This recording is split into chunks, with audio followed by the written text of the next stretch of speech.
ofisi ya kwako. Kama wewe ukishughulishi kwa bidii katika kujifunza, unatengeneza anguko na kilio kisicho cha kawaida kwa ajili ya kesho ya kwako. Uko katika kutengeneza kesho ya kwako. Usikubali adui akuvurugie kesho yako. Unahitaji kuwa na bidii, kuendelea kuomba. Umeomba lakini bado mambo yanabadilika, endelea kuomba. Umeomba na bado watu wanakuona kama kawaida, endelea kuomba. Jambo moja nataka nikwambie, unapoanza kuomba si kwamba utabadilika kutoka baba kama malaika, ulikuwa mweusi utakuwa mweupe kama msungu, nywele zitaanza kuchina. Hakuna vitu kama hivyo. Utakuwa ni wewe yule kama ni ugali malaki utakuwa ugali malaki, kama ni mkate utakuwa mkate kama watu wengine, kama ni kucheza kama watu wengine. Kipi kinachobadilika? Utu wako unaendelea kuchezwa na kuimarika.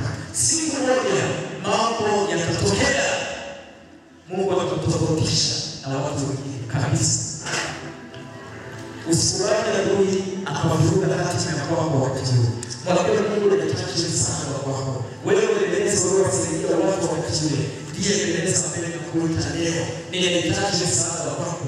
Andika ile andiko Yeremia 33:3. Wewe mmoja andika. Niite nami nitakuitikia. Nitakuonyesha mambo makubwa na magumu usiyojua. Niite nami nitakuitikia. Nitakuonyesha mambo makubwa na magumu usiyojua. Marko 11 mstari wa 22-23-24. Anasema ya kwamba anazungumza habari ya kwamba kama yoyote tunaombaye yale ambayo tunayaomba kwake tukiamini yanafanyika kuwa ya kwetu.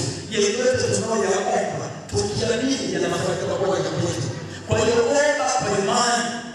Wakati tunaomba kwa imani, Mungu atatengeneza mambo kwenye maisha yako. Hautakuwa kijana wa kawaida.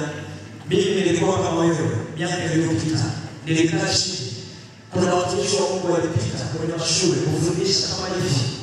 Lakini ilikuwa ni hatima. Pata sauti ya kwamba kama unaweza. Endelea kusema Bwana ni rehema. Endelea kusema, endelea kusema. Endelea kusema, endelea kusema kwa sauti. Zaburi sura ya 20 mstari wa 1. Zaburi sura ya 20 mstari wa 1. Zaburi sura ya 20 mstari wa 1. Anasema, Bwana akujibu siku ya dhiki. Jina la Mungu wa Yakobo likuinue. Akupelekea msaada toka kwa patakatifu pake na kukutegemeza toka Sayuni. Akupelekea msaada toka kwa patakatifu pake na kukutegemeza toka Sayuni. Katika jina la Yesu. Sema, Bwana Yesu. Bwana Yesu. Bwana Yesu.